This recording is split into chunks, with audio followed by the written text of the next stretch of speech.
So well guys, welcome back in our new HTML tutorial video. हमने अपने previous video में जाना about HTML paragraph tag, जाना कि पैराग्राफ टैग बेसिकली क्या होता है, उसके सिंटेक्स क्या होते हैं, अगर हमको उसको इंक्लूड करना है वेब पेज में तो क्या सिंटेक्स हमें रिक्वायर करेंगे।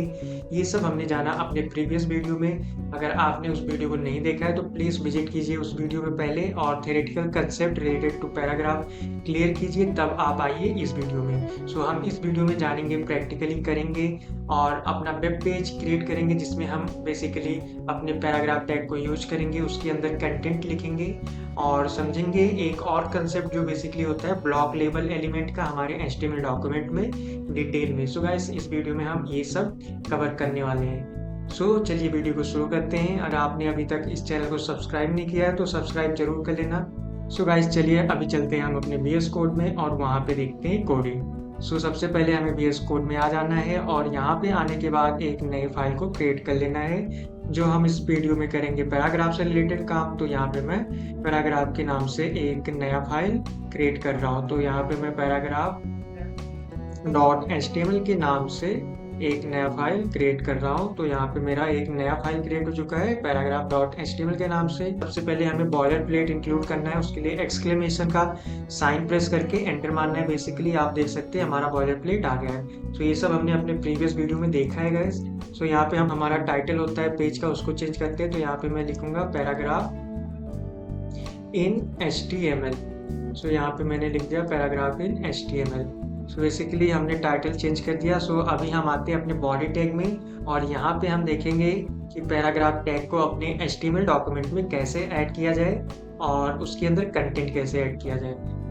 मैं आपको बताना चाहूँगा कि हमें अगर पैराग्राफ यूज करना है अपने वेब पेज में तो बेसिकली P कीवर्ड को प्रेस करना पड़ेगा।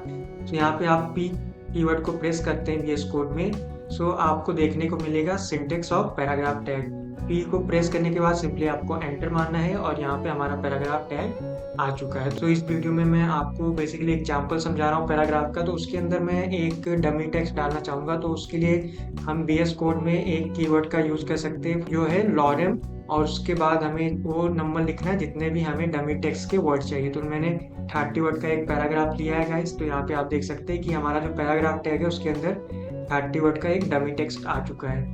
अभी हम इसका प्रीव्यू पहले देख लेते हैं कि ये कैसा दिखेगा बेसिकली। तो आप यहाँ पे गो लाइव पे क्लिक करने के बाद आपको कुछ ऐसा दिखने वाला है हमारा कंटेंट। आप देख सकते हैं कि जो हमने पैराग्राफ में कंटेंट ऐड किया है वो यहाँ पे हमें दिख रहा है। यहाँ पे हम एक और पैराग्राफ बेसिकली इंक्लूड करेंगे। तो उसके लिए हम एक शॉर्टकट का यूज करेंगे, shift alt basically downward arrow को प्रेस करेंगे साथ में, तो हमारा जो VS कोड है उसमें कोड कॉपी हो जाता है। यहाँ पे हमारे पास 2 पैराग्राफ आ गए, तो आप यहाँ पे देख सकते हैं। अभी तक हमने देखा कि पैराग्राफ टैग को बेसिकली P हमें यूज करना पड़ता है VS कोड में या किसी भी HTML डॉक्यूमेंट में P कीवर्ड यूज करना पड़ता है पैराग्राफ टैग के लिए। तो ये ओपनिंग टैग हो गया और ये क्लोजिंग टैग हो गया, उसके अंदर हमने कंटेंट लिखा। ऐसे इंक्लूड किया जाता है बेसिकली गाइस हमारे HTML डॉक्यूमेंट में पैराग्राफ टैग को। अगर अभी हमें इसको हेडिंग प्रोवाइड करना है तो हमने अपने प्रीवियस वीडियो में देखा था हेडिंग टैग्स को। यहाँ पे सिंपली हम H2 लेवल का हेडिंग प्रोवाइड करना चाहते हैं। तो यहाँ पे मैं लिख दूंगा पैराग्राफ 1। यहाँ पे अगर आप देखें आउटपुट में, अगर हम जाके देखें आप देख सकते हैं पैराग्राफ 1 हेडिंग हो गया हमारे पैराग्राफ नंबर 1 का। साथ ही साथ अगर आप H2 को भी हेडिंग प्रोवाइड करना चाहते हैं तो सिंपली मैं इसको कॉपी करूंगा शिफ्ट अल्ट डाउनवर्ड से, और अल्ट से इसको मैं यहाँ पे नीचे लेके आ जाऊंगा और यहाँ पे मैं फॉर्मेट डॉक्यूमेंट में क्लिक करूंगा, जिससे हमारा जो कोड है बेसिकली एक रीडेबल फॉर्मेट में दिखने लगेगा। अभी हम इसका आउटपुट देखें तो कुछ ऐसा आउटपुट हमको देखने को मिलेगा। यहाँ पे आप देख सकते हैं पैराग्राफ 1, यहाँ पे मुझे पैराग्राफ 2 करना पड़ेगा बेसिकली गाइस। तो यहाँ पे मैं कर देता हूँ पैराग्राफ 2। यहाँ पे मैंने लिख दिया पैराग्राफ 2। अभी तक हमने देखा कि पैराग्राफ टैग को कैसे बेसिकली ऐड किया जाए और उसको अगर हेडिंग प्रोवाइड करना है तो हेडिंग टैग का कैसे यूज किया जाए, ये सब हमने देखा। अभी हम जानते हैं जो हमने थ्योरेटिकली प्रीवियस वीडियो में देखा पैराग्राफ से रिलेटेड कंटेंट को, वो सब कैसे इस वीडियो में कैसे हम प्रैक्टिकली उसको इम्प्लीमेंट करेंगे अपने VS कोड को यूज करके। तो हमने पहली बात तो गाइस देखा था कि ब्लॉक लेबल एलिमेंट का एक कंसेप्ट, जिसमें हमने जाना कि ब्लॉक लेवल एलिमेंट हमारे HTML डॉक्यूमेंट में बेसिकली वो एलिमेंट होते हैं जो जो अपना पूरा बिट लेते हैं कंटेंट का।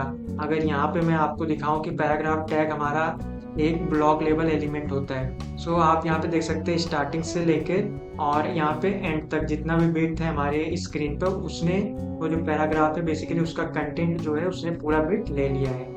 और साथ ही साथ अगर आप देखें तो ये जो हमारा हेडिंग टैग है वो उसके नीचे से हमारा जो पैराग्राफ है बेसिकली एक न्यू लाइन से स्टार्ट हो रहा है। सो यही हमने बोला था कि जो हमारे ब्लॉक लेवल एलिमेंट होते हैं बेसिकली वो नए लाइन से स्टार्ट होते हैं, हमेशा अपने कंटेंट को नए लाइन में प्लेस करते हैं और जो पूरा बिट होता है वो पूरा बिट कवर करते हैं। सो यहाँ पे आप पैराग्राफ को देख सकते हैं कि जो हमारा पैराग्राफ टैग है उसका कंटेंट पूरा न्यू लाइन से चालू होता है। यहाँ पे भी नीचे देख सकते हैं हेडिंग के बाद हमारा चालू हो रहा है। यहाँ ऐसा नहीं हो रहा है कि जो ये यहाँ पे कंटेंट हमारा यहाँ से डायरेक्ट चालू होना शुरू हो रहा है, ये बेसिकली न्यू लाइन से चालू होना शुरू कर रहा है, तो इसलिए इसको बोलते हैं हम ब्लॉक लेवल एलिमेंट। और हमने एक और बात डिस्कस किया था गाइस प्रीवियस वीडियो में कि इनलाइन लेवल एलिमेंट भी हमारे एचटीएमएल डॉक्यूमेंट में होता है, तो उसको भी हम चलिए इस वीडियो में देखते हैं। सो उसके लिए सबसे पहले हमें एक एग्जांपल लेना पड़ेगा इनलाइन एलिमेंट का। तो यहाँ पे मैं का बेसिकली लूँगा गाइस, जो हमारा एक इनलाइन एलिमेंट होता है हमारे एचटीएमएल डॉक्यूमेंट में। सो इसके अंदर मैं कुछ कंटेंट लेना चाहूँगा, तो यहाँ पे मैं 10 वर्ड का डमी टेक्स्ट लेना चाहूँगा, तो मैंने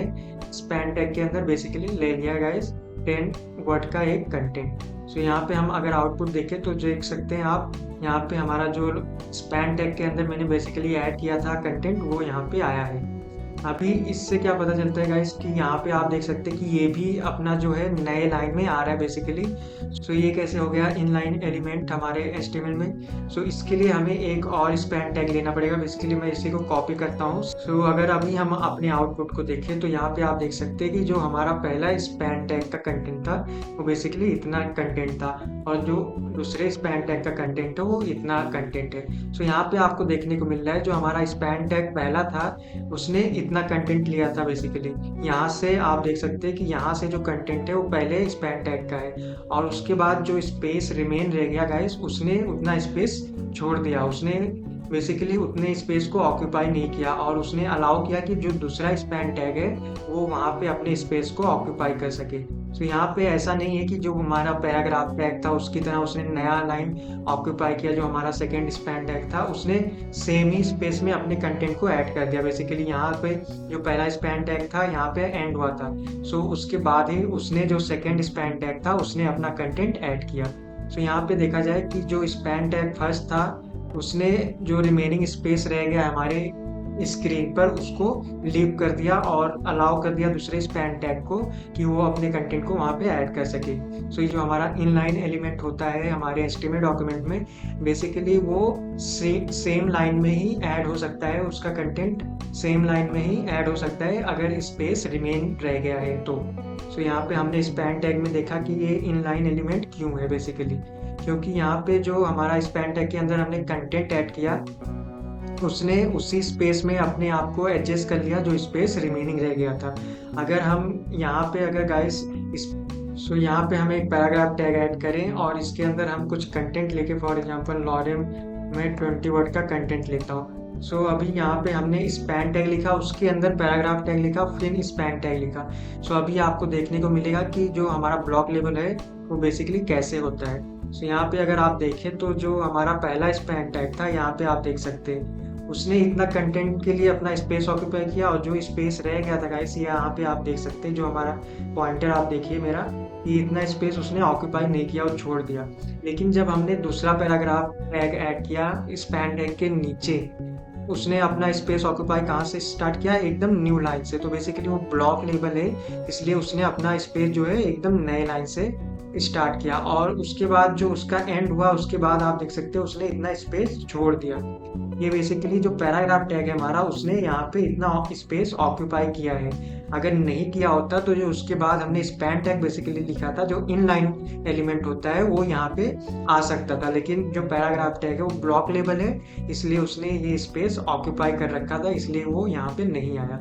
सो इसको थोड़ा मैं और क्लियर करने के लिए मैं यहाँ पे आपको एक और प्रॉपर्टी अगर एक यहाँ पे एट्रीब्यूट यूज करूँ जो हमारे एचटीएमएल में होता है बैकग्राउंड कलर का, सो उससे आपको क्लियर हो जाएगा कि हमारा जो एलिमेंट है बेसिकली कितना स्पेस ऑक्यूपाई कर रहा है। तो मैं यहाँ पे बैकग्राउंड कलर का एक हमारे पास एट्रीब्यूट होता है, तो मैं उसको यूज़ करूँगा गाइस। सो इससे आपको पता चलेगा। तो बैकग्राउंड कलर में लिखता हूँ और यहाँ पे मैं प्रोवाइड करूँगा। तो इसके लिए मुझे बेसिकली स्टाइल टैग का यूज़ करना पड़ेगा गाइस।